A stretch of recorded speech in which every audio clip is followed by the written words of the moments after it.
Esta aula fala sobre a fisiologia do sistema endocannabinoide. Aqui nós vamos aprender que o sistema endocannabinoide é responsável pela comunicação das células, das estruturas, a comunicação dos nossos órgãos, é responsável pela comunicação corporal, responsável pela homeostasia. Ele está intrincado, ele faz parte de todos os nossos órgãos, todos os nossos sistemas. Vamos aprender aqui porque a cannabis tem tanto efeito no corpo dos animais, por causa da sua ação no sistema fisiológico endocannabinoide.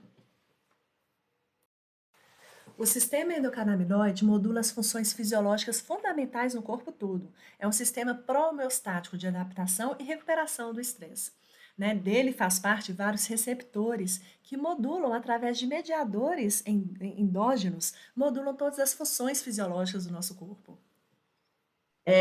E por isso que a cannabis consegue atuar, porque ela vai atuar nesse sistema, nesses receptores que fazem parte do crescimento, proliferação, respiração celular.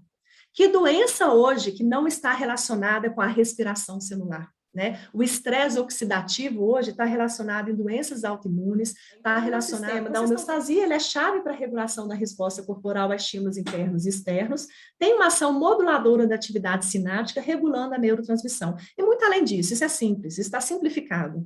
Toda a comunicação de células neuronais, de neurônios, que é a função do nosso corpo, está envolvido no sistema endocannabinoide. Os neurônios, um neurônio não comunica com o outro através de neurotransmissão dopaminérgicas, glutamatérgicas, gabaérgicas, serotoninérgicas, colinérgicas, adrenérgicas. Qualquer transmissão neuronal está envolvida a modulação e é equilibrada pelo sistema endocannabinoide.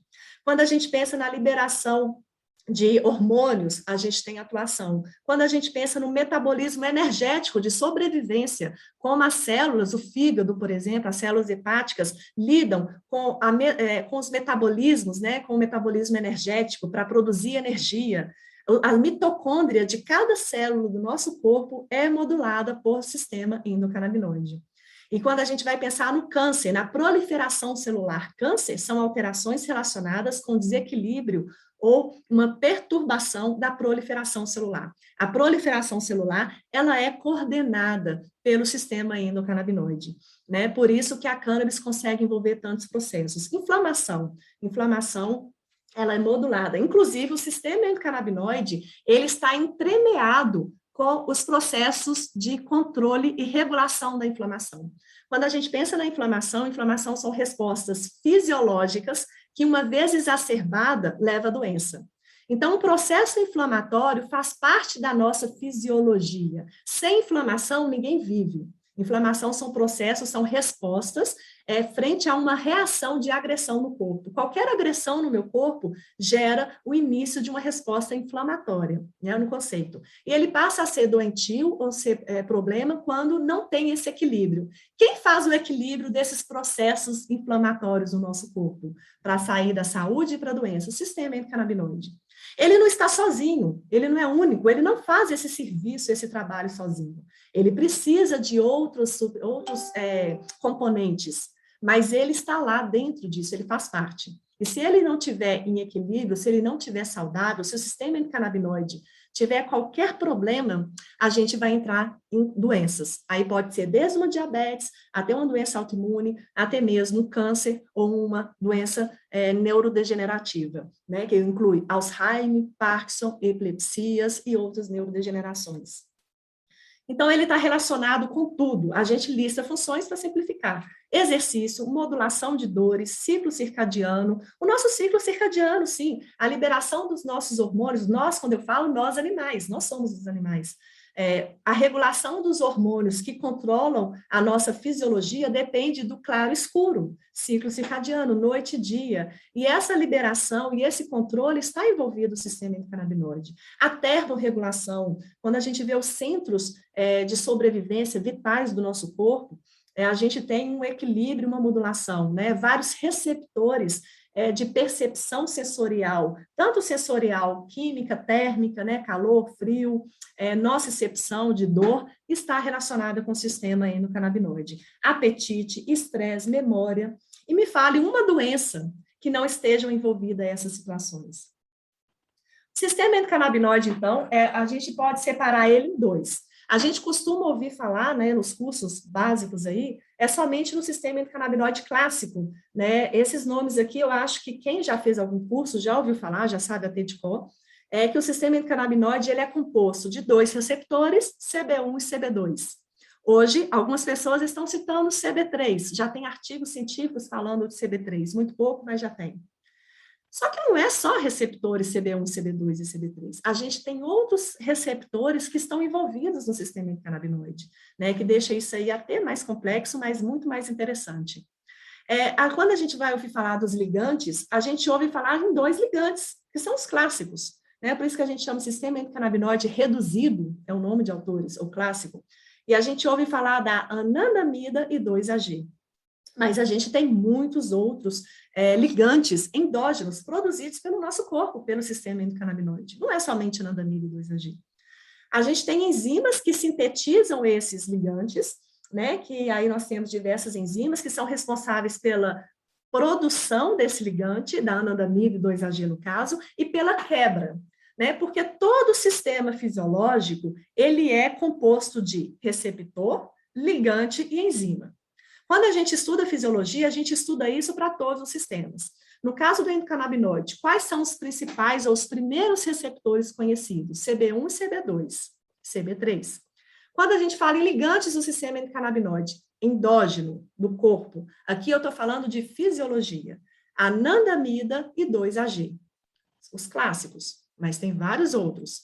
Quando a gente fala de enzimas, enzimas que produzem os ligantes e que destroem os ligantes, porque todo o sistema ele é composto disso, receptor, ligante e enzima. Então, são clássicas, eu vou falar de cada uma delas, a aula de hoje é só isso. Só que quando a gente vai falar de sistema endocannabinoide, o só vira 60 slides, porque a gente vê que o sistema endocannabinoide, ele o clássico seria esse amarelinho, esse círculo amarelinho. Quando eu falei de receptor CB1, CB2, eu estaria incluindo aqui no amarelinho, seria aqui, ó, os receptores, os endocannabinoides receptores, anandamida, 2-AG, estaria aqui, ó, incluindo inclusive nesse número 3. Só que eu falei com vocês que não é só anandamida e 2-AG, que existe outras substâncias também, que não fazem parte desse clássico. Por exemplo, existe uma substância chamada PEA, uma substância chamada OEA, né? Uma substância chamada NADA, né? Estou falando símbolos aqui para simplificar, que ela também faz parte do sistema endocannabinoide expandindo o lato sensu. O mundo é muito mais amplo do que CB1, CB2, do que a anandamida. E quando a gente percebe, os fitocannabinoides são substâncias produzidas pelas plantas que atuam no sistema endocannabinoide clássico ou expandido. Então, eu tenho substâncias de plantas que atuam em CB1 e CB2, que seria esse aqui, ó. Então, aqui eu tenho substâncias de plantas que atuam no sistema endocannabinoide CB1 e CB2.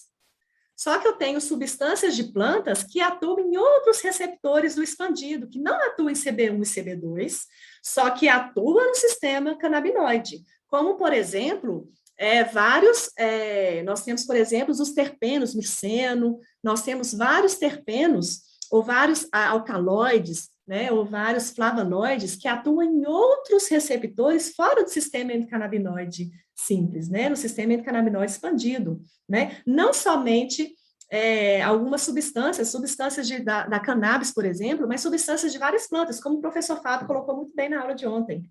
E nós temos também substâncias canabinoides sintéticas que atuam especificamente em CB1, CB2, mas também atuam aqui no sistema expandido dos outros receptores, que fazem parte do sistema endocannabinoide. E temos várias enzimas também, não somente o clássico, como várias outras. Esse artigo aqui, eu estou disponibilizando para vocês, eu recomendo que vocês leiam com calma e a gente discuta sobre eles, e mais especialmente. Então, quando a gente fala do sistema endocannabinoide simples ou reduzido e sistema endocannabinoide expandido, a gente fala do endocannabinoidoma. Esse nome endocannabinoidoma, ele já está sendo bastante usado, ele está mostrando que o sistema endocannabinoide vai muito além de CB1, CB2, vai muito além de anandamida e 2-AG, e ele mostra que ele, na verdade, é um sistema endógeno que existe no nosso corpo, sempre existiu, mesmo quem nunca ouviu falar em cannabis, e ele faz parte de uma sinalização lipídica multifuncional. Ele é um sistema que ele é essencial para o controle, a regulação homeostática, e ele é feito a partir de moléculas lipídicas, ácidos graxos, precursores ácidos graxos. Não sei se vocês já ouviram falar dos ômegas 3, os ácidos graxos, ômegas 3, ômega 6, ômega 9, o AGL, entre várias outras moléculas, ácidos graxos, são moléculas lipídicas, eles são precursores, estão relacionados com a modulação fisiológica e farmacológica desse sistema que a gente está falando. Não tem como a gente querer modular um sistema endocannabinoide sem conhecer um pouco sobre nutrição, sem conhecer que esses ácidos graxos são necessários porque são precursores dos ligantes desse sistema endocannabinoide. Então, quando a gente vai tratar um animal na nossa prática, a gente utiliza a cannabis para modular o sistema endocannabinoide, mas a gente tem que saber que essas substâncias da cannabis, elas vão ter relação, interação farmacodinâmica de ação com outras moléculas que você vai fornecer para o seu animal, incluindo a alimentação do seu animal. Se a gente não muda e não tem esse olhar de todo, holístico para esse animal, o que ele come? Né? O que adianta a gente deixar um animal comendo uma ração por si só eu já não gosto, mas vamos colocar aí uma ração inadequada, né? Uma ração inadequada, sem as necessidades nutricionais desse animal, e fornecer a cannabis por si só. A gente estaria cobrindo o sol com uma peneira, né? A gente estaria interferindo no sistema, nesse receptor, só que os precursores necessários para realmente achar o equilíbrio estão em falta. Então, a gente precisa ter essa visão mais ampla, que é a visão que esse endocannabinoidoma nos dá, né? Mostrando que é uma sinalização, é um sistema de comunicação, ele é um sistema do equilíbrio, ele é o sistema da paz, né? É um sistema que deixa todo mundo em paz, em equilíbrio. Sempre quando a gente tem excesso, ele diminui. Quando tem falta, ele aumenta. Qual que é o grande tchan desse sistema? Por quê? Porque ele regula, ele modula. Então, se eu tenho algo em excesso, ele diminui. Se eu tenho algo em falta, ele aumenta. E por ele regular, eu consigo atuar tanto em situações em doenças de excesso, como doenças de deficiência. Se eu tiver um apoio, por exemplo, do uso de cannabis com outros nutracêuticos e outras substâncias, de acordo com a necessidade desse paciente, eu consigo equilibrar o sistema corretamente. Se eu simplesmente fechar o olho, esquecer que é um sistema fisiológico e usar a cannabis como se fosse uma pílula mágica para poder curar a epilepsia ou o que for, com certeza a gente vai ter muita dor de cabeça e vai ter que ficar adaptando. E é exatamente por causa desse sistema endocannabinoide ser um sistema de modulação que não existe uma dose única para todos os animais. Por isso que a dose que eu preciso regular o meu sistema, eu tenho que encontrar a dose ideal para esse animal, né? Como foi falado aí pela professora Carolina, pelo professor Fábio já. A gente entra com doses baixas e a gente vai titulando essa dose aos poucos para encontrar qual que é o ponto desse animal. Então, eu vou dando a cannabis, doses baixinhas para achar o equilíbrio. Uma vez que encontrou o equilíbrio, o animal ficou ótimo, né? Está com sinais clínicos ok, resolveu. Agora, se eu der doses maiores, esse animal vai ter alterações. Aí eu preciso diminuir a dose. Por isso que é um sistema de equilíbrio. A cannabis, eu vou dar a cannabis até achar o equilíbrio desse paciente. Cada paciente, cada animal tem o seu ponto de equilíbrio. Então, eu vou encontrando a dose ideal para esse animal. Porque o sistema endocannabinoidoma, ele é um sistema de constante mudança, de modulação. Ele não é fixo, ele não é rígido para todos os animais. E ele varia de acordo com as doenças. Ele é um sistema de adaptação. Tá? Depois vocês dão uma olhada nesses artigos aqui científicos. Dê um ok se está tudo bem, se vocês estão assistindo essa aula. Vão comunicando aqui, porque eu vou acompanhando o chat com vocês, ok? Aqui, essa figura aqui, eu vou querer mais participação de vocês aqui com essa figura também, porque é uma figura que parece difícil e é difícil mesmo. Mas o artigo está aqui, é o artigo de março, da Nature. Esse artigo, vale a pena a gente gastar um mês lendo esse artigo aqui, porque ele nos abre muito a cabeça. E eu vou falar com vocês pedacinho por pedacinho aqui, bem devagarzinho. Essa figura, esse gráfico aqui que vocês estão vendo, ele mostra um pouquinho do sistema endocannabinoidoma no nosso corpo. Ele mostra um pouquinho dos ligantes, dos receptores e das enzimas, tá? E o que a gente vê Inclusive, esse autor, ele fala que o sistema endocannabinoide é um sistema promíscuo.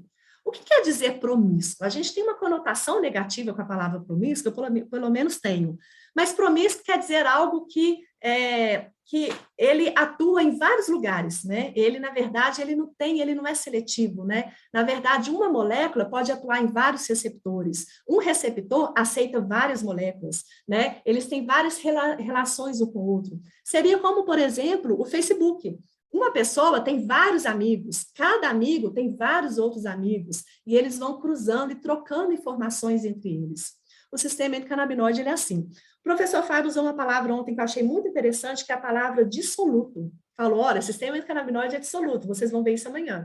Né? E eu gostei dessa palavra, mas ainda gostaria de ter uma palavra que não tivesse conotação negativa, para mostrar que o fato dele ter essa comunicação tão libertina, tão aberta, né, tão livre, faz com que ele possa controlar todas as nossas funções fisiológicas.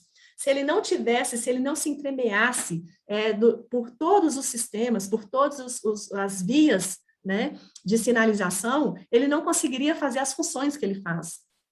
Aqui a gente vê vários ligantes do sistema endocannabinoide. O que vocês conhecem mais clássicos é a anandamida, que é esse aqui, vou falar mais sobre ela daqui a pouco, e aqui o 2-AG, 2-araquidonoilglicerol, né? Araquidonoilglicerol e a anandamida são moléculas lipídicas, tá? Derivadas de ácidos graxos.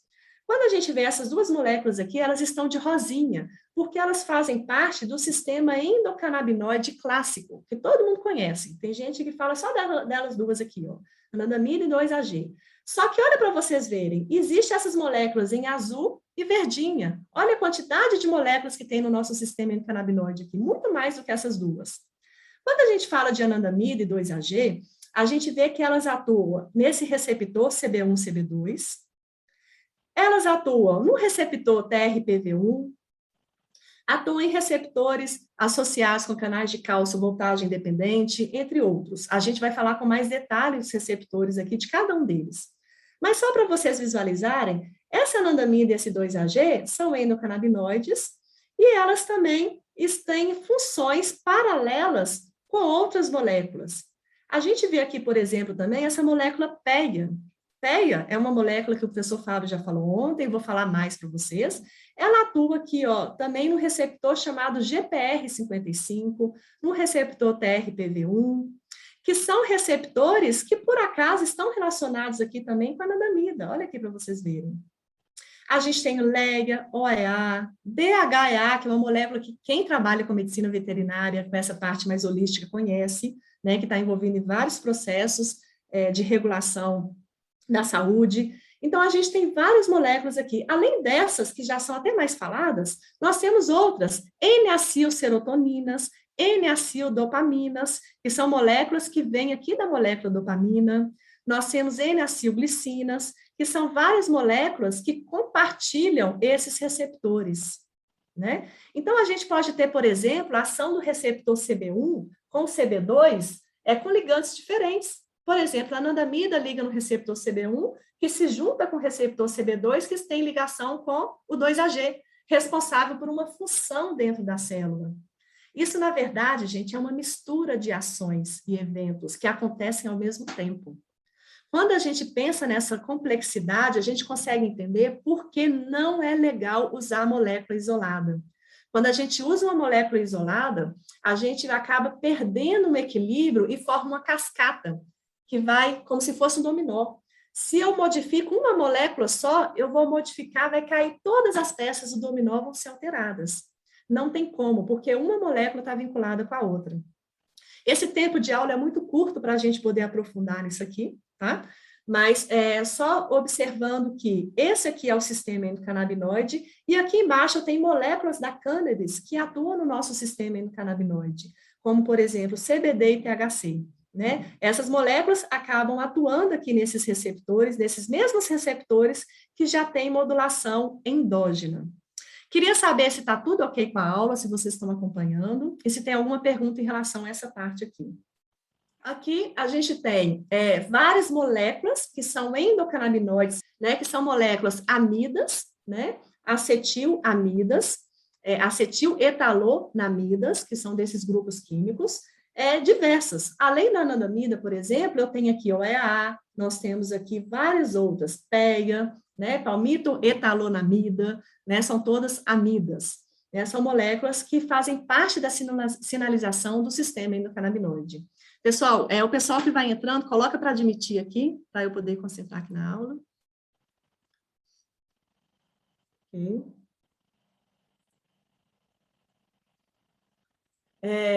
Aqui passando, a gente tem um outro slide mostrando que essas moléculas que eu acabei de falar para vocês, como anandamida, 2-AG, elas são metabolizadas, elas são quebradas por enzimas. Então, essas moléculas são quebradas por hidrolases, por várias enzimas no corpo, e essas hidrolases geram metabólitos. E esses metabólitos, eles atuam em outros receptores também. Por exemplo, algumas enzimas, a Fá, por exemplo, ela quebra a anandamida, produzindo outros ácidos graxos e outras moléculas que podem ser precursores de prostamidas. Por exemplo, pode ser precursores de moléculas que entram na cascata da inflamação. Então, quando a gente pensa, quando a gente vai observar as vias da sinalização da inflamação, e a gente vê aí, por exemplo, várias moléculas, né, como ácido araquidônico, como enzimas como a COX, LOX e outras enzimas, a gente vê que essas mesmas enzimas que quebram, que modulam, que fazem parte da via da inflamação, são enzimas que também atuam nos endocannabinoides. Por exemplo, a COX, né? A COX, a gente sabe que a anandamida, uma vez que ela sofre a atuação da COX, eu formo o quê? Prostamida. Prostamida atua em receptores da inflamação, relacionados com a inflamação, né? Promovendo aí vias da inflamação. Então, a gente vê que esse sistema está intimamente relacionado com a sinalização de processos inflamatórios. Isso aqui é um assunto que talvez possa parecer um pouco mais difícil, né, para quem está introduzindo, mas aos pouquinhos você vai entendendo que, vai percebendo que quando a gente lida com o sistema endocannabinoide, todo paciente, a gente vai modular a inflamação. E a inflamação, já se sabe hoje, que é um processo presente em praticamente todas as doenças. É difícil hoje a gente encontrar uma pessoa que não tem inflamação subcrônica, subclínica, crônica, e animais também com inflamação subclínica crônica. E está envolvida na base de praticamente no mecanismo fisiopatológico de todas as doenças. Né? E por isso que o sistema endocannabinoide ele tem uma função tão importante nessa modulação da inflamação. Por quê? Porque ele compartilha elementos com essa sinalização inflamatória.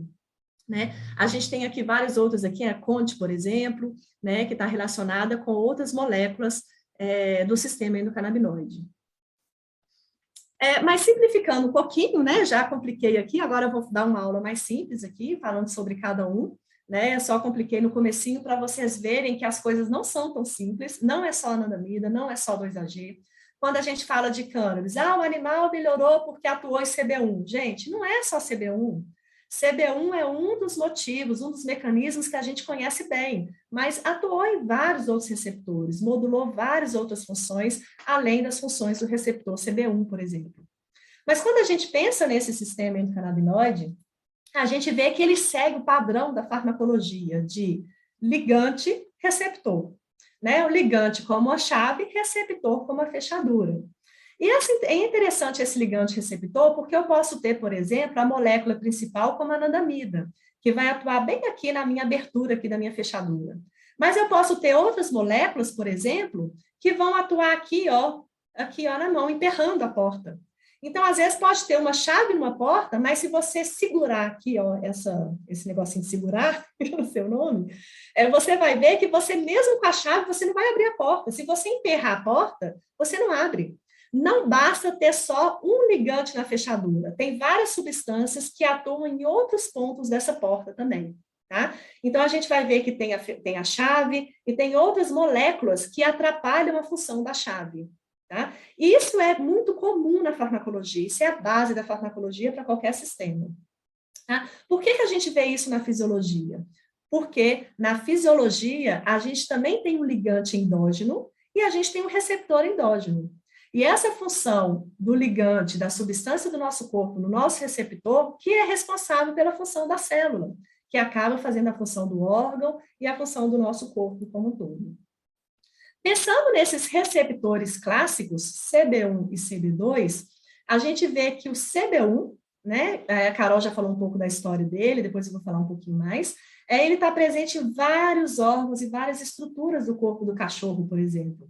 Né, o CB2 também. Mas simplificando, o CB1, ele está presente principalmente no sistema nervoso, em várias áreas do sistema nervoso, como córtex, gânglios basais, amígdala, né, sistema límbico, como a amígdala, também no hipotálamo, amígdala, hipocampo, né, em outras áreas do sistema límbico, hipotálamo também, que está relacionado com o controle neuroendócrino do nosso corpo, né, o cerebelo tem bastante receptor CB1, tronco encefálico, vasos sanguíneos, coração também, fígado, pâncreas, tecido adiposo, rim, trato gastrointestinal, reprodução. A Carol falou muito bem ontem, mostrando a importância do sistema endocannabinoide na reprodução dos animais, desde da reprodução, né, do mecanismo fisiológico da cópula, até mesmo o parto. Né? Então, o desenvolvimento do embrião, né, o parto, ele precisa da função desse sistema. Né? O músculo esquelético, tecidos conectivos, nós temos receptor CB1. E a gente vê que, mas principalmente a gente considera bastante a concentração alta no sistema nervoso central e periférico. O receptor CB2, ele está presente principalmente no sistema imunológico. Né? Então, a gente vê órgãos como o timo, né, baço, trato gastrointestinal, a gente tem bastante receptor CB2, e a medula óssea, entre outros tecidos. Quando a gente vai ver por espécie, a gente tem pequenas diferenças da distribuição desses receptores. Aqui eu vou simplificar o cão e o gato, ok? No cão, a gente tem essas estruturas, esses órgãos aqui, onde que eu tenho o receptor CB2, né, mostrando aqui a partir de vários artigos científicos, e o receptor CB2, principalmente no sistema imunológico, mas também em outros tecidos aqui também, como no sistema nervoso também, né? A gente vê que outros receptores, como o GPR55, que faz parte do sistema expandido, né, estão presentes no cão também no trato gastrointestinal, né, incluindo fígado, macrófagos, musculatura lisa. Tem outros receptores, como o PPAS também, que está presente também em várias estruturas, como células gliais, no plexo mioentérico, né, no sistema gastrointestinal, que é muito importante para a modulação da contratilidade, da função no intestino dos animais, relacionado com várias doenças de hipermotilidade ou hipomotilidade. Né? Esse receptor ele é muito importante para a gente atuar em várias patologias, a gente vai ver isso na prática. E receptor TRPV1. Eu vou falar um pouquinho sobre cada um depois para vocês. No gato, a localização do receptor CB1 inclui essas estruturas aqui, né, que vai desde o sistema nervoso central, pele, né, ovário, macrófagos, e receptor CB2 também inclui várias estruturas aqui, incluindo o sistema imunológico. No gato, a gente também tem o PPAS, né, que tem várias estruturas aqui, pele aqui, chamando bastante atenção. E aqui alguns artigos para vocês. Quando a gente pensa no animal saudável, a distribuição e o número, a quantidade de receptores, que a gente chama de expressão de receptores, é diferente do animal doente. Então, um animal saudável responde a cannabis de forma diferente de um animal doente. É aquilo ali. A doença interfere no seu resultado. Então, se eu uso o cannabis em um animal hoje, ele vai responder diferente de se eu usar a cannabis daqui a um ano, porque o corpo dele é diferente. A expressão, com certeza, mudou. E o animal vai adaptando essa expressão de receptores ao longo da sua vida, sim, e ao longo da sua saúde, da sua doença. Isso aqui eu aumentei aqui, mas para mostrar para vocês artigos científicos mostrando a expressão de receptores aqui em gatos, tanto do receptor CB1, CB2, como PPAS, na pele de gatos saudáveis, comparando com gatos com dermatite, né?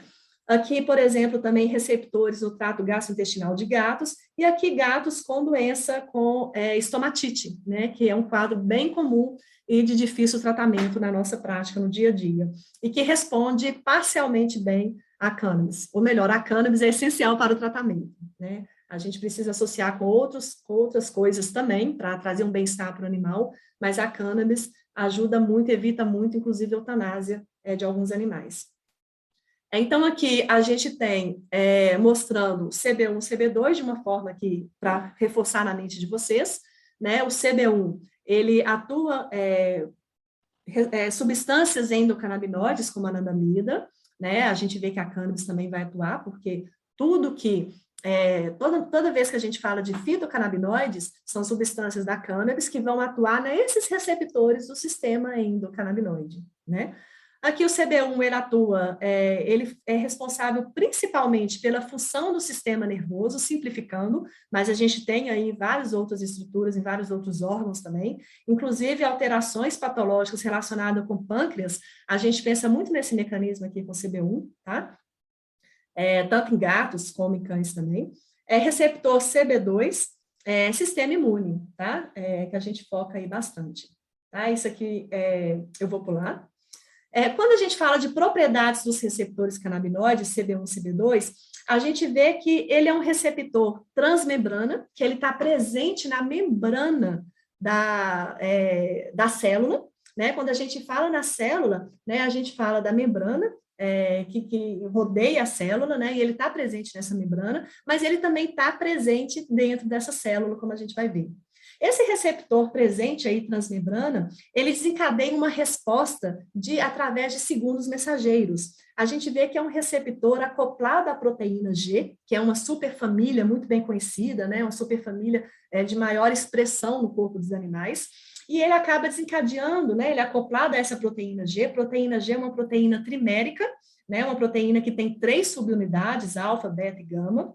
E esse receptor, quando ele é ativado, ele acaba ativando ou desencadeando uma resposta dessa proteína. Toda vez que, por exemplo, uma anandamida se liga aqui, ele acaba ativando esse sistema aqui e acaba desencadeando uma cascata de eventos aqui através de segundos mensageiros, né? Podendo atuar na adenilato ciclase, que aí desencadeia uma resposta enorme, a gente não vai ficar entrando nisso aqui, né? Vou falar um pouquinho. Ativa MPKs, né, enzimas quinases, e também inibe canais de cálcio e ativa canais de potássio. Uma vez que a gente sabe que o receptor CB1, por exemplo, é capaz de inibir canal de cálcio, a gente imagina a função no corpo. Cálcio é um dos principais mensageiros responsáveis pela modulação da fisiologia no corpo. O cálcio comanda tudo. O cálcio na célula, ele comanda desde uma neurotransmissão, liberação de neurotransmissor, até mesmo a morte celular. Então, quando a gente tem algo que é capaz de controlar os canais de cálcio, a gente percebe que essa substância, que essa estrutura, ela é capaz de controlar a contração do coração, ela é capaz de controlar a contração do meu intestino, dos meus músculos lisos, é capaz de controlar a liberação de neurotransmissor no meu sistema nervoso central, é capaz de controlar, inclusive, se a célula vai morrer ou não, né? Controlar a morte celular. Então, ele consegue atuar dessa forma, exatamente no ponto-chave, um ponto crítico-chave. E ele atua em canal de potássio, né? Porque cálcio e potássio são íons com carga elétrica.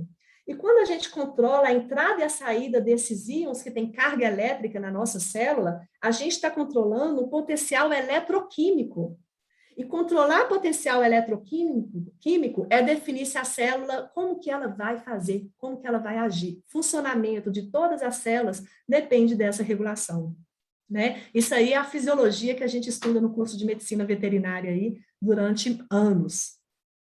Os receptores CB1, eles são abundantes no sistema nervoso central. Córtex cerebral, gânglios basais, cerebelo, não podemos esquecer, CB1, cerebelo, né? Cerebelo é responsável pelo equilíbrio, né? Então, se a gente agir de forma errada em receptor CB1, o animal vai apresentar o quê? Ataxia, né? Alguns tipos de ataxia, né? Se a gente atuar de forma errada.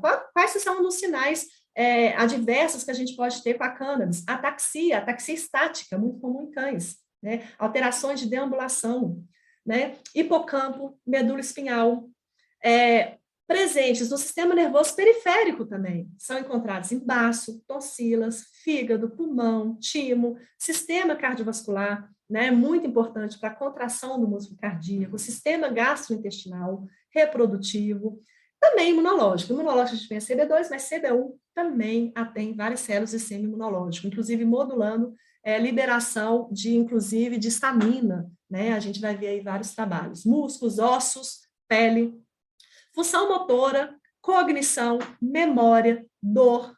Gente, dor, todo o processo de dor neuropática, precisa atuar no receptor, ter essa visão, essa atuação importante no receptor CB1.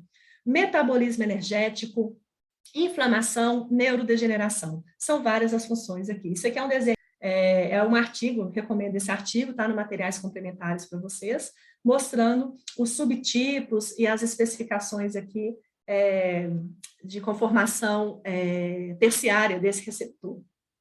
O receptor CB1, ele como que ele atua, então, no neurônio, né? Como é que é na prática essa atuação dele?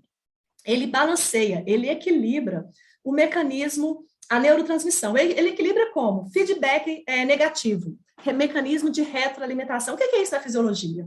É assim, se você está muito, aí ele manda diminuir. Se você está pouco, ele manda aumentar. Isso é mecanismo de retroalimentação. Isso é mecanismo de feedback negativo, né? Então, esse mecanismo de controle. E esse mecanismo de controle, ele é feito pelo CB1, viu, gente? O CB2 aí são outros que, inclusive, faltam muitos estudos ainda. Então, o CB1 tem esse mecanismo de controle de retroalimentação. E quando a gente pensa nesse mecanismo de controle, a gente pensa em neurônio. Como que os neurônios atuam? O neurônio é assim, um neurônio libera uma substância que atua no outro, né? Por exemplo, o glutamato. Aí ele libera o glutamato, fazendo com que o outro neurônio se excite, tenha uma excitabilidade. Se eu tenho muito glutamato, os neurônios começarem a liberar muito glutamato vai ativar muitos neurônios. Imagina os seus neurônios tudo ativadinho. Aí o neurônio vai disparar muito glutamato. Aí o que acontece? O que o CB1 faz? Quando libera, o neurônio está liberando muito glutamato, o CB1 fala assim, calma. Ele vai lá e vai fazer com que o neurônio pare de liberar muito glutamato. Vai dar um break. Calma, sossega, Leão, sossega aí. Não precisa de tanto glutamato. Então, se está muito, ele vai diminuir isso aí. Ele vai fazer esse sistema de retroalimentação, esse sistema retroativo. E para a gente fazer isso, como que a gente faz? Olha aqui. A gente vê que aqui tem um neurônio pré-sináptico, isso aqui é uma célula, tá? Esse azulzinho aqui, ó, é uma célula pré-sináptica. Sinapse quer dizer a comunicação entre dois neurônios. Esse neurônio aqui, ele é pré-sináptico, e ele está comunicando com esse neurônio 2. Ele é pós-sináptico. Sinapse é esse espaço aqui, ó, sinapse. Esse neurônio pré-sináptico, o que ele fez? Ele liberou neurotransmissão, que é esse neurotransmissor aqui laranja. Tá? Pode ser qualquer neurotransmissor. Pode ser glutamato? Pode. Liberou glutamato. Aí ele liberou. Esse neurotransmissor aqui foi atuar no neurônio pós-sináptico. Quando ele atuou no neurônio pós-sináptico, esse neurônio pós-sináptico, ele fez o quê? Ele vai ter a resposta. Se glutamato fazer excitar, ele vai ter potencial de ação. O potencial de ação vai fazer ele desencadear em uma frequência de potenciais de ação e vai agir. Se eu tiver um excesso de hiperexcitabilidade, eu posso ter uma crise convulsiva. Crise convulsiva é uma doença que se deve a uma hiperexcitabilidade neuronal com hipersincronismo. Quando muitos neurônios ficam ativos ao mesmo tempo, de uma forma muito intensa, o animal tem uma manifestação de uma crise convulsiva. Isso é uma crise convulsiva. Então, aqui está o neurônio, liberou glutamato, agiu aqui. O que o receptor CB1 faz? Quando o glutamato agiu aqui, o que ele fez? Ele produziu 2-AG. Esse neurônio aqui, ó, quando ele recebeu o glutamato atuou aqui, fez com que aumentasse a produção aqui de 2-AG. O 2-AG vem nesse espaço, é liberado, liga no receptor CB1, o CB1 fala o quê? Pô, para aí, paro de liberar glutamato, não quero mais, parou de liberar glutamato, não vai ter mais glutamato. O que acontece com a crise? Na verdade, falar que isso acontece com a crise é forçar a barra. Na verdade, a gente fala da sinapse. O que acontece com a sinapse? Parou de liberar glutamato.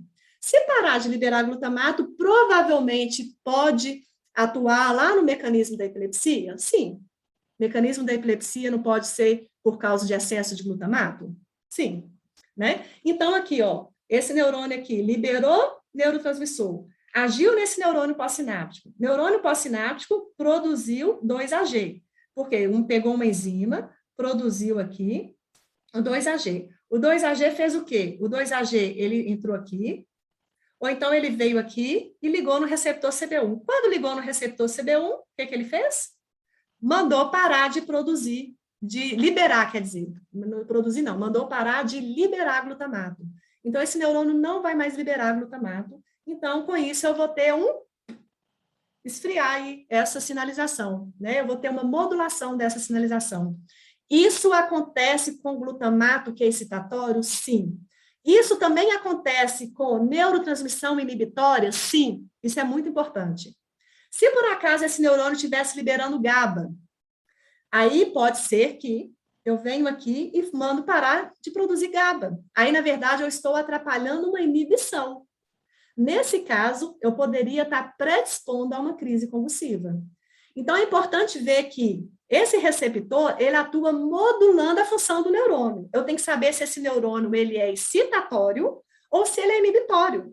Porque existem neurônios na nossa cabeça, dos animais, no nosso corpo, que, na verdade, estão liberando substâncias que inibem, diminuindo essa excitabilidade. Tá? Então, isso é muito importante.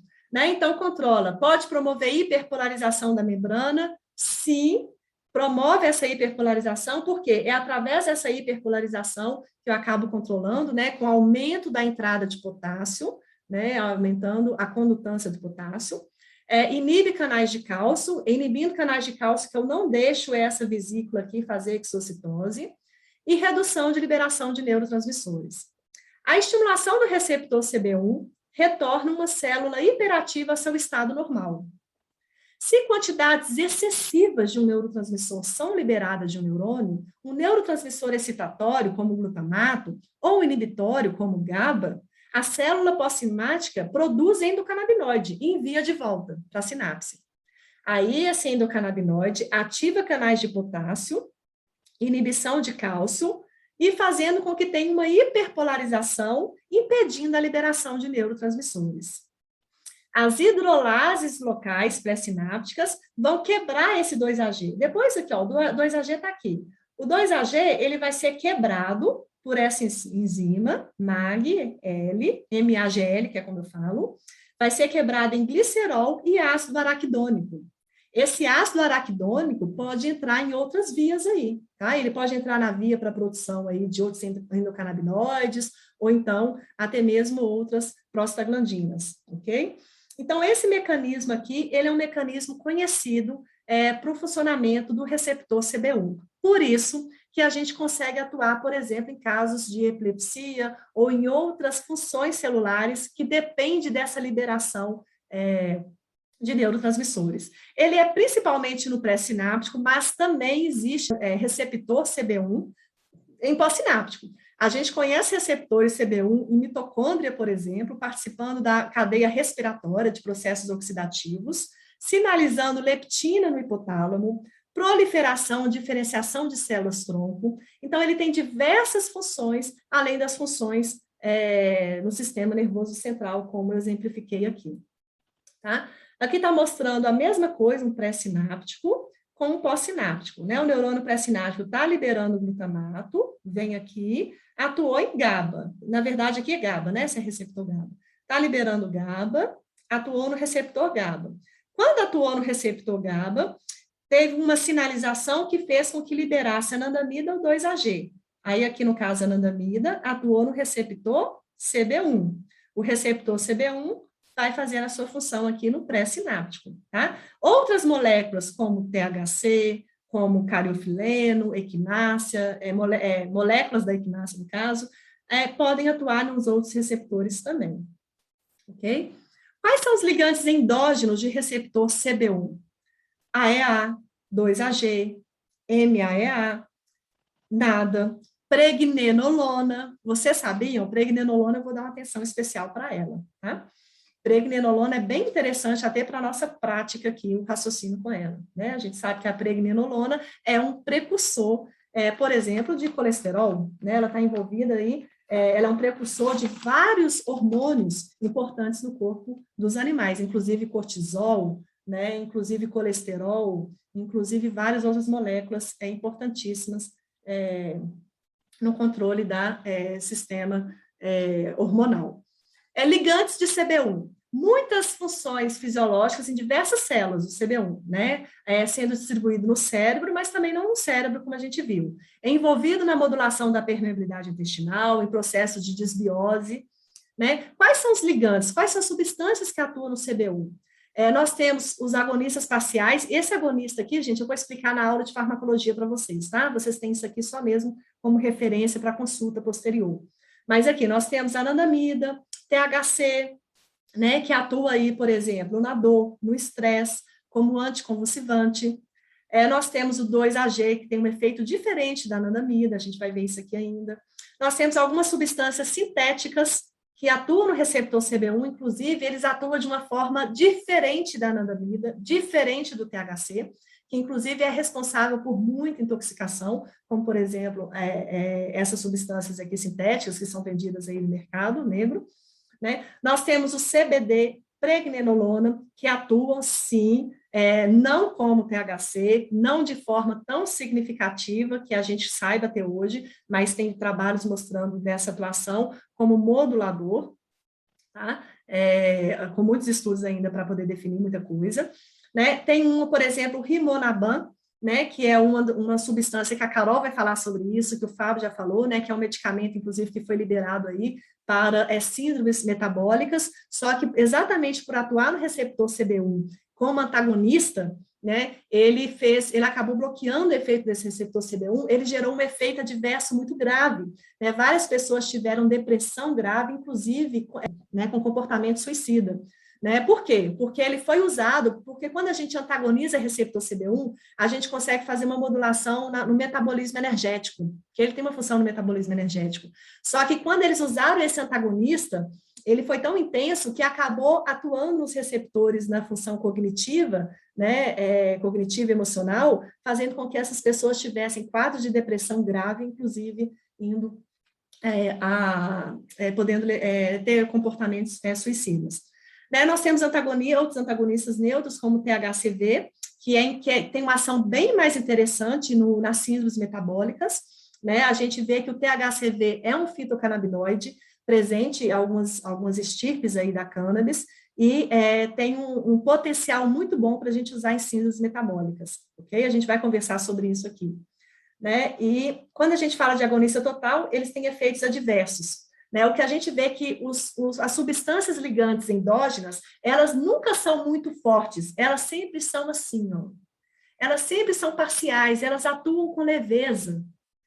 E se a gente criar substâncias sintéticas que atuam muito forte no receptor, ou bloqueando, ou ativando de uma forma como agonista total, que a gente vai estudar, a gente acaba tirando esse equilíbrio e fazendo com que a gente tenha muitos efeitos adversos.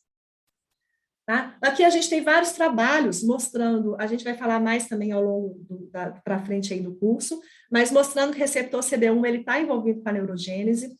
Aqui está mostrando um papel importante, inclusive, via esse receptor, na atuação diferente em animais jovens e animais velhos, adultos e velhos. Percebeu-se que os animais jovens que tiveram esse receptor ativado, né, no caso aqui com THC, os animais jovens tiveram uma piora das suas funções cognitivas, no caso aqui de memória, se eu não me engano, né, habilidade de aprendizado. Então, os animais jovens tiveram uma piora no seu aprendizado, na sua habilidade de aprendizado, e os animais idosos que tiveram esse receptor ativado, eles tiveram uma melhora.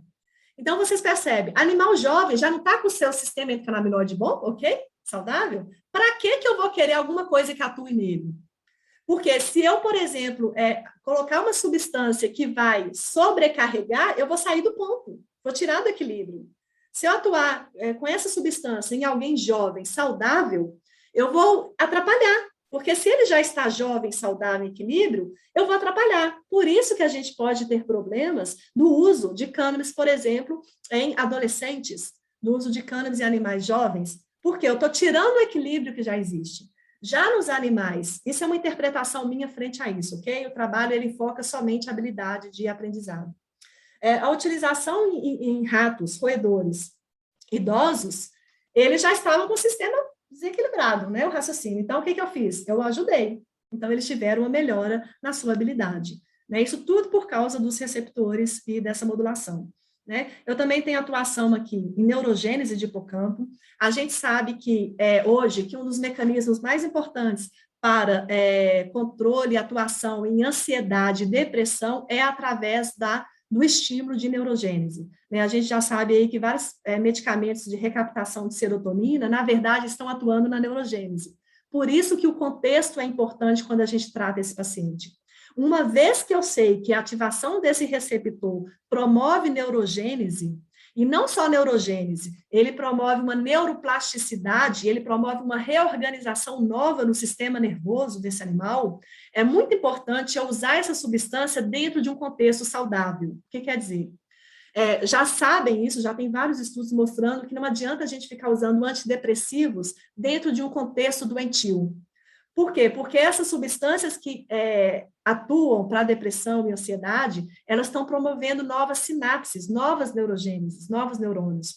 E se esses neurônios estão formando circuitos dentro de um contexto doente, dentro de alterações, eles vão formar neurônios com conexões doentias também, né? Então, a gente precisa mudar o contexto desse paciente. A gente precisa entrar com essa medicação, mas também atuar com uma modulação comportamental, social, ambiental, de forma a promover realmente resultados satisfatórios maiores, né? A gente já vai fazer melhora somente com a substância. Se a gente quiser promover alguma melhora, a gente associar com outros estímulos para poder direcionar melhor essas novas conexões e que estão sendo formadas, né? Efeitos para depressão e ansiedade é muito bem conhecido, sim. Receptor canabinoide também inibe canal de cálcio tipo L, né, no músculo liso, né? Então, com isso, o que ele faz? Acaba alterando a vasodilatação.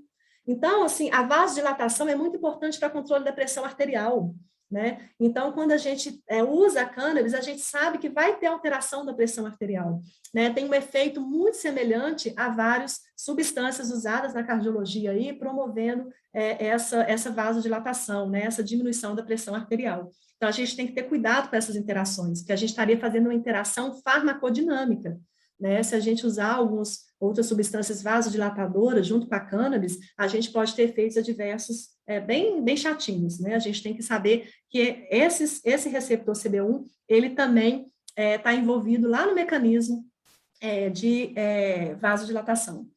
A localização desses receptores CB1 intracelular, né, aqui está mostrando que na mitocôndria, na respiração, vários processos hoje de processos oxidativos, né, a gente tem vários problemas oxidativos hoje, visto em várias doenças dos animais, está relacionada com estresse oxidativo. Aqui eu não vou me ater muito bem a essa aula, esse slide aqui não, mas é só explicando um pouquinho como que eles são importantes para esses mecanismos dentro da célula, né? CB1 não está só aqui fora, o CB1, ele também está presente aqui em lisossomas, ele também está presente na mitocôndria, regulando funções aqui da célula. Né? O receptor CB1, então ele desencadeia uma resposta aqui com várias substâncias aqui intracelulares, né, que é importante para a sobrevivência da célula. Tá? Isso aqui depois vocês podem ler com calma, tá? É desnecessário eu ficar lendo aqui para vocês. Aqui também é desnecessário eu ficar lendo, mas eu vou passar um pouquinho com mais detalhe esse slide. Isso aqui é mostrando o receptor CB1, né? Mostrando que uma vez que ele é ligado, ele pode atuar por várias vias. Ele pode atuar por essa proteína G, isso aqui é um desenho de uma proteína G. Quando ele atua na proteína G, ele pode vir aqui, ó, com essa subunidade beta e gama aqui, ó, e atuar aqui no canal de potássio. Então, o receptor CB1, o que ele faz? Ele faz modificar a condutância do potássio na célula. Quando ele muda esse potássio na célula, eu estou mudando a eletroquímica dessa célula. Com isso, eu mudo várias funções que dependem de potencial, depende de diferença de potencial, de voltagem, entre aspas, né? Diferença de potencial. Eu também estou alterando o canal de cálcio. Cálcio, como eu já falei, para tudo. Né? Eu posso atuar aqui na cascata aqui do IP3 também, atuando cálcio. Eu posso atuar aqui nessa via de transcrição gênica também, atuando lá a transcrição de genes, né? A produção de novas proteínas. Eu posso atuar aqui, por exemplo, também nessa via beta-restina, entre outras, né, que interferem, inclusive, que acaba desencadeando no final o quê? A alteração da proliferação celular, envolvendo vários processos patológicos. Né? Falamos muito do receptor CB1, né? Vocês viram a importância dele, como que ele está dentro do funcionamento das células, como ele está dentro do funcionamento da fisiologia desse animal. E o receptor CB2, principalmente no sistema imune, é inato e adaptativo, ele é presente na micróglia, isso é muito importante, ele está presente em células do sistema nervoso central que são importantes para controle da inflamação, né, que está envolvido em processos neurodegenerativos, síndrome de cognição senil, por exemplo, em cães, né, é importante a gente pensar no processo inflamatório sempre, né, não é só CB1, a gente tem que pensar em CB2. Participa da inibição de citocinas pró-inflamatórias, estimula a neurogênese, atua na modulação da permeabilidade da barreira hematocefálica. Inclusive, a gente vê que o CB2, ele interfere, inclusive, na resposta que a resposta que o animal vai ter, permitindo a entrada de substâncias no cérebro, né? Entrada ou não de substâncias no cérebro. Ele é envolvido no efeito analgésico de probióticos em dor abdominal. Quando a gente fornece probiótico para um cão, o mecanismo benéfico desse probiótico de um cão provavelmente está envolvido com a atuação nesses receptores CB2. Por quê? Porque tem trabalhos, né, experimentais mostrando que o uso de probióticos em animais experimentais estão relacionados com o receptor CB2, né, em situações de dor abdominal. Né? A ativação do receptor CB2 tem efeito analgésico, anti-inflamatório, proteção tecidual, minimiza efeitos adversos psicoativos. Agonistas dele, efeitos anti-inflamatórios, analgésico, neuroinflamação, neuroproteção, aterosclerose, doenças intestinais, osteoporose, isquemia, hepatopatia, fibrose renal, câncer.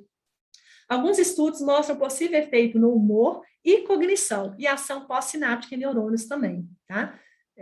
Mostrando esses efeitos. Aqui o receptor CB2, mostrando a sinalização dele também, né? Mostrando que ele atua em vários sistemas de sinalização, que a gente já vê muito em várias outras doenças, envolvendo também canais iônicos, até mesmo segundos mensageiros, relacionando-se com a transcrição gênica, né? Com a expressão gênica. Além do receptor CB1 e CB2, que faz parte do sistema clássico, né, sistema endocannabinoide clássico, tem os receptores do sistema endocannabinoide expandido, que aí inclui o receptor TRP. O que é receptor TRP, que é tão falado? É um receptor potencial transitório que faz parte de uma superfamília de canais de cátions não seletivos. São expressos em nossos receptores aferentes, traduzindo informação sensorial. Receptor TRP é aquele receptor que faz com que os animais e você sinta calor, frio, dor. Então, ele está relacionado com as sensações térmicas e está relacionado com o processo de dor. Ele é muito importante na modulação da dor. Nós temos vários receptores TRPs, são receptores transientes, né? Ou transitório, que é o termo mais correto. O TRPA1, TRPM8, TRPV4, TRPV3, TRPV1, que é muito falado aqui na cannabis, o A1 também, TRPV2. Esses receptores, eles têm substâncias que atuam nele, por exemplo, CBG. CBG atua aqui no TRPA1. Por exemplo, CBD também atua, não está aqui, mas atua, por exemplo, TRPV1, né? CBD, CBG, TRPM8.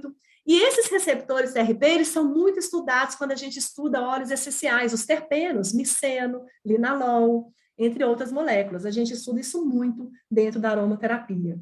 Né? A gente vê aqui, por exemplo, a anandamida, também atua no receptor TRPV1, nada, né? Com essas funções. Quando a gente vai estudar, por exemplo, o receptor TRPV1, ele foi encontrado em neurônios GABAérgicos e glutamatérgicos, modulando humor, medo, memória, ingestão, locomoção, desenvolvimento de visão. Então, vai muito além de funções sensoriais. Né? Modula a excitabilidade de neurônios na epilepsia, media LTD, que é depressão sináptica, então ele acaba mediando essa diminuição dessa atividade sináptica. Modula neurotransmissão de micróglia em neuroinflamação. né? Então, tem várias funções. Esses receptores, eles são ativados de acordo com temperaturas diferentes. Tem os chamados receptores de frio e receptores de calor. Eu não vou entrar em detalhes aqui, mas é interessante vocês saberem que eles vão desde as sensações, são ativados com frio como de calor, né? Por exemplo, o receptor TRPM8 é um receptor chamado Cold Menthol Receptor. Cold Menthol Receptor, ou receptor de frio ou mentol. Por quê? O receptor TRPM8 é um receptor que ele é ligado com mentol, gente, hortelã-pimenta. Se a gente pingar uma gotinha de hortelã-pimenta com enxaqueca na cabeça, por exemplo, ou então no ponto do animal com dor, por que a gente usa hortelã-pimenta em caso de dor? Porque o hortelã-pimenta, ele atua no receptor Cold Menthol Receptor, promovendo analgesia, né? E é interessante, porque esses receptores têm atuação do mentol, por exemplo, mas tem atuação de outras moléculas, que a gente pode fazer um efeito sinérgico, né? Então, e atua, ele não é só responsável pela sensação de frio, ele é ativado com temperaturas baixas, mas ele atua no mecanismo de nocicepção. Dei um exemplo para vocês aqui, aleatório, ok? Aqui os receptores, TRPV1, por exemplo, ele tem essa sinalização aqui, que sai um pouco do nosso objetivo da aula, e é importante a gente ver que essas vias por esses receptores, as substâncias que atuam, estão relacionadas com o sistema da modulação da inflamação, né? Tudo está relacionado com a inflamação, né? Por isso que não existe uma indicação melhor. Se for falar assim, escolha uma indicação para cannabis, assim, que você escolha. A que eu escolho é processos inflamatórios, porque ela está envolvida em tudo. Ou falta o excesso, na verdade, é excesso. Né? Então, a gente vê que tem essa relação aqui, tá? Um outro receptor é o receptor PPAS. PPAS é um receptor ativado por proliferador de peroxoma, possui 3 isoformas, não vou entrar nesses detalhes estruturais dele aqui. Eles são expressos aonde? Onde que eu tenho PPAS? Né? Eu tenho neurônios, astrócitos, micróglias com efeitos anti-inflamatórios e neuroprotetivos, principalmente os estudos que a gente tem. Envolvido também na regulação, a gente tem muitos estudos também envolvidos na regulação do metabolismo energético, na captação de glicose, ingestão de alimentos, metabolismo lipídico, reações imunes, diferenciação neuronal, né, atividade anti-inflamatória, que está relacionada, acaba sendo relacionada com a ação anti-inflamatória aqui, né, proteção, neurodegeneração, dor neuropática, lesões no sistema nervoso central, né, é bem interessante o PERPAS, né? Então, ele atua aí desde alterações metabólicas, até mesmo processos inflamatórios e câncer, tá, gente? Câncer também, ok? O câncer também. Então, a gente vê aqui o PERPAS, por exemplo, né? A gente tem ligantes naturais de PERPAS. PERPAS, o ácido palmítico, ácido linoleico. Olha para vocês verem que legal. Aqui, PERPAS gama, PERPAS alfa, aqui que a gente mais fala, né? O ácido linoleico, ácido araquidônico, aqui PERPAS alfa, ácido palmítico, ácido linoleico, são os ácidos graxos, estão presentes aonde? Na alimentação, estão presentes aonde? Nos fitoterápicos, né? Quando a gente usa o fitoterápico mesmo, o fitocomplexo, com todos os seus constituintes, né? A gente vai ter essas moléculas. E olha que interessante, quando a gente pensa na cannabis, a gente tem a planta, diversas partes da planta. Eu tenho a planta, eu tenho o caule, eu tenho as folhas, tenho a raiz, tenho os frutos, flores ou frutos, não vou entrar nisso aqui, e tem as sementes. Quando a gente pensa, por exemplo, nas folhas, a gente vê que as folhas têm uma concentração, onde eu tenho maior concentração de fitocannabinoides? Da flor ou fruto. Né? As folhas têm uma quantidade intermediária de canabinoides. A raiz tem praticamente nada. Mas quando eu penso em ácidos graxos, quando eu penso em ômega 3, ômega 6, AGL, eu penso na semente. Quando eu pego a semente da cannabis, ela não vai ter fitocannabinoides, só que ela tem ômega 3, ômega 6 e AGL. E a concentração de AGL e ômega 3 presente na semente, no hemp seeds, na semente do cânhamo, ela não tem em nenhuma outra planta. A gente não conhece outra planta que consegue juntar ômega 3 com AGL de uma forma tão perfeita como a semente do cânhamo.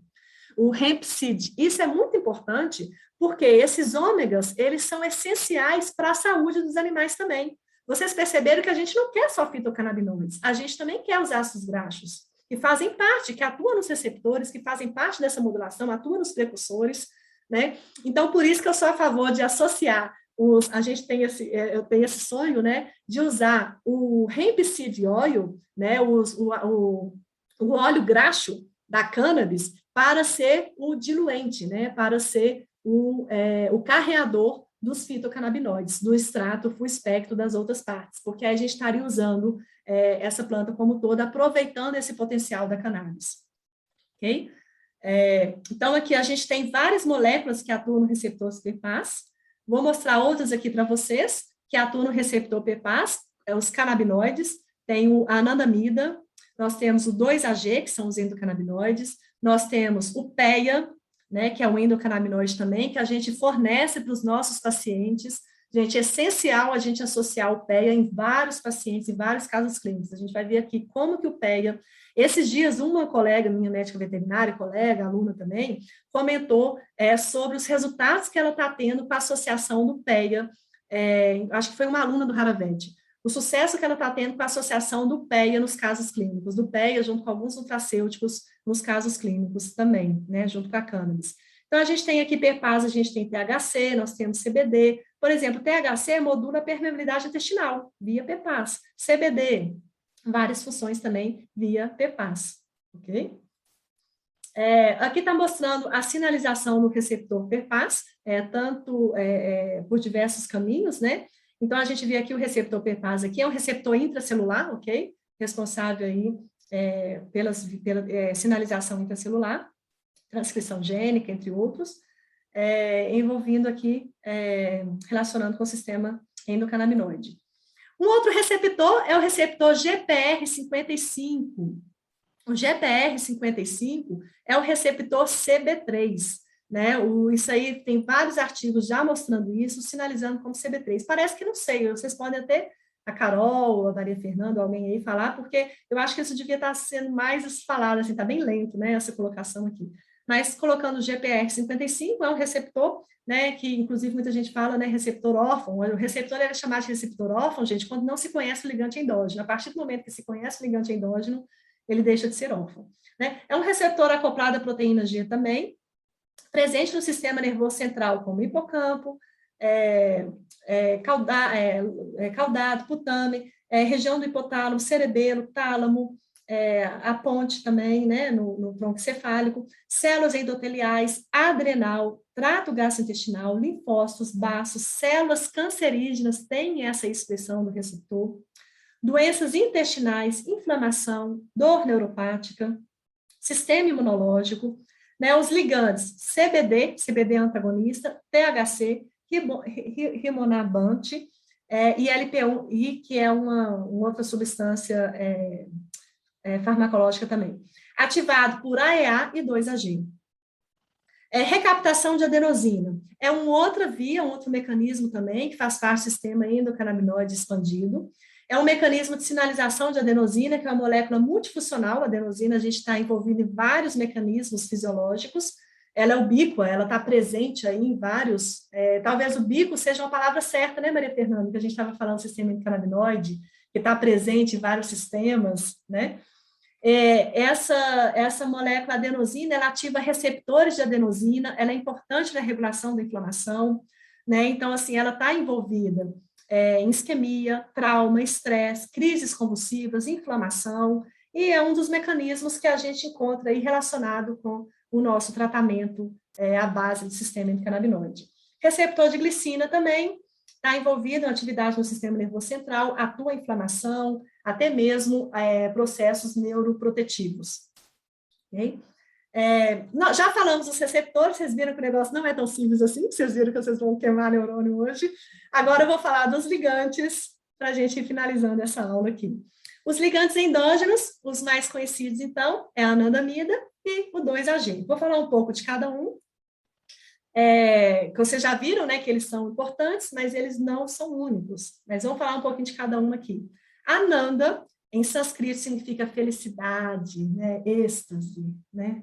Ai, eu fico sonhando assim, quando eu vou fazer meditação, eu fico, Ananda, quero minha Ananda.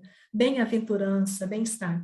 A anandamida também ativa potencial transitório do receptor vanilótico, da RPV1, receptores PPAS, Ativa também receptores serotoninérgicos. Receptores serotoninérgicos, gente, está incluso também no sistema endocannabinoidoma. Eu não coloquei aqui, porque senão essa aula não iria acabar. Eu fiz tipo um resuminho aqui, né? Vocês perceberam, eu peguei os pontos principais, que é importante, mas cada um deles a gente pode aprofundar. Os receptores serotoninérgicos estão muito envolvidos nesse tratamento nosso, viu?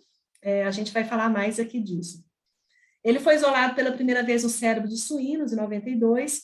A anandamida é um agonista parcial do CB1 e CB2. Gente, função fisiológica sempre é assim, ó. Ela nunca chega como uma bomba destruindo. Ela sempre atua nos receptores, assim, ó, como agonista parcial. Ela sempre atua modulando, ela nunca atua derrubando tudo. Esse é o grande problema. Os medicamentos sintéticos, farmacológicos, muitos, quando são construídos, eles atuam no receptor e eles atuam bloqueando tudo, antagonista mesmo, então agonista total, ou ativando. Então, isso acaba tirando o equilíbrio. Porque se vocês perceberem, a nossa vida, o funcionamento do nosso corpo é tudo assim, ó. Acha o ponto, é tipo um termostato, né? Então, a anandamida é uma agonista parcial, né? Resposta ao estresse também, né? Dor periférica, imune, sistema imune, reprodução, atenção, medo, sistemas de recompensa, né?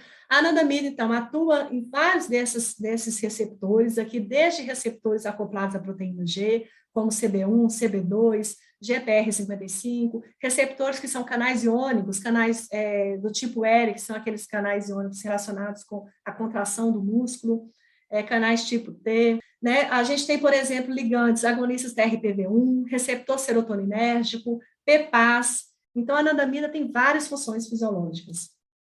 Agora, o 2-AG é isolado em 1995, foi isolado pela primeira vez em 95 no intestino de cães, é mensageiro retrógrado ponto a ponto, né? Burro de carga, mostrando que ele é importante aí nessa manutenção dessa função.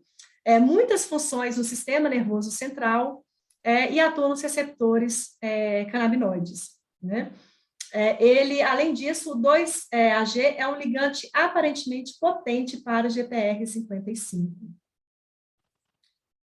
Falando aqui das enzimas, aqui são as enzimas metabólicas, são aquelas enzimas que pegam a anandamida e quebra ela para não ter mais efeito, tá? A anandamida, ela sofre a atuação de uma enzima de degradação chamada amida hidrolase de ácidos graxos, que é a FA. Essa enzima de degradação pega a anandamida, quebra ela, destrói ela, transforma ela em ácido araquidônico e etanolamida. E eu tenho essa enzima MAGL, que é uma lipase monoacilglicerídeo, né, que degrada o 2-AG. Pega o 2-AG, degrada em ácido araquidônico e glicerol. Tá? Então, aqui são as enzimas que destroem a anandamida e destroem o 2-AG. Né? Então, aqui, quando a gente pensa na anandamida, a anandamida, onde que ela está? A anandamida está aqui. A anandamida, ela é produzida a partir dessas enzimas, né, a partir no precursor, ácido graxo, e ela é degradada pela FA, em ácido araquidônico e etalonamida. Então, a anandamida, se essa enzima degrada muito, eu vou ter pouco. Se essa enzima não funciona, eu vou ter pouco. Tá? A modulação de anandamida no meu corpo depende da quantidade dessa enzima. Se eu inibir essa enzima, o que vai acontecer com a concentração de anandamida? Respondem aí para mim. Se eu inibir a FA, o que vai acontecer com a concentração de anandamida? Vai aumentar. Essa aumenta. Então, se eu inibir a FA, eu vou ter muita anandamida. E a gente sabe que alguns fitocannabinoides, alguns terpenos, algumas moléculas inibem a FA. Com isso, aumenta a anandamida, aumentando as funções da anandamida. A anandamida é muito importante no estresse, na modulação do estresse. Ok? Por isso que o CBD é bem interessante em quadros relacionados com estresse crônico também. O CBD inibe essa enzima. O 2-AG está aqui, ele é produzido a partir dessas enzimas, a partir do diacilglicerol, e ele é degradado pela MAGL, eu chamo de MAGL, tá? Então, o 2-AG é degradado pela MAGL, formando o ácido araquidônico e a molécula de glicerol. Quando eu uso inibidores de FA, que a gente pode utilizar, eu vou ter menos ansiedade, menos depressão, melhora comportamento social, reduz a adição de nicotina, poucos efeitos colaterais em animais e pessoas. Né? Aqui é um resuminho mostrando a anandamida e 2-AG. Né? A anandamida, ela vai atuar, ela é produzida pelo neurônio pós-sináptico, vai atuar no receptor CB1, CB2, vai atuar no receptor TRPV1, e ela vai ser degradada pela FA. Se eu não tiver degradação, eu vou ter muita anandamida e muito 2-AG, que vai atuar bastante nos meus receptores, aumentando a minha função. Aqui mostrando para vocês terem mais uma figura, mostrando a mesma coisa, anandamida nos receptores. Um resuminho da aula de hoje, para vocês verem aqui, nessa figura. O sistema endocannabinoide clássico é constituído de anandamida e de 2-AG. A anandamida precisa ter seus precursores. Os seus precursores e as enzimas produzem anandamida, fazendo com que ela atue no receptor CB1, CB2, TRPV1, entre outros, sendo transportada também. Essa anandamida pode ser metabolizada, pode ser destruída por uma enzima chamada FA, resultando em ácido araquidônico e etanolamida. Essa anandamida também pode ser destruída pela COX, formando prostamidas, né, levando lá nas vias as prostaglandinas. Pode sofrer atuação também da LOX. E eu também tenho 2-AG. 2-AG é produzida a partir de algumas enzimas e alguns precursores, ácidos graxos.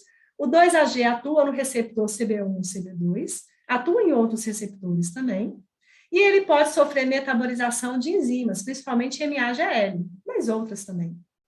Ele também pode sofrer ação de outras enzimas, como a COX-2, transformando em outras substâncias. Isso aqui são os mecanismos principais do sistema endocannabinoide clássico, ok? Aqui também é o mesmo resuminho para vocês verem, essa figura é mais para vocês terem nos slides do material de vocês, tá? Então, aqui eu tenho a anandamida, eu tenho a 2-AG, a anandamida, mesma coisa, ela pode ser destruída pela FA, o ácido araquidônico, e aqui a 2-AG pela MAGL, formando o ácido araquidônico também, tá? E mostrando aqui que o THC, por exemplo, ele pode atuar também no receptor CB1. Quem atua no receptor CB1? Vamos concentrar o CB1 aqui como principal. Foca aqui no CB1. Receptor CB1, quem atua nele? Várias dessas substâncias aqui, ó. Éter, noladin, N-acildopamina, lipoxina, A4.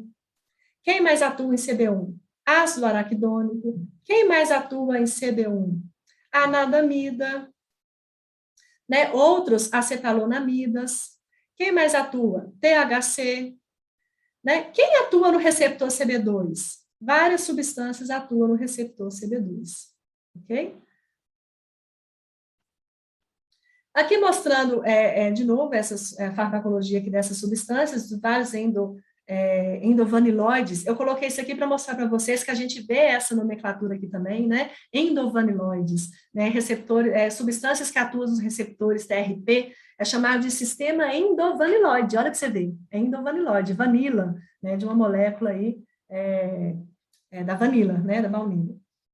Então, aqui a palavra, né? Então, aqui a gente tem aqui várias outras moléculas aqui atuando em receptores, né? Aqui o mesmo resuminho mostrando para vocês que não é só a anandamida. Cadê a anandamida? Não é só a anandamida. A OEA também sofre atuação dessas enzimas. O PEA também sofre atuação dessas enzimas.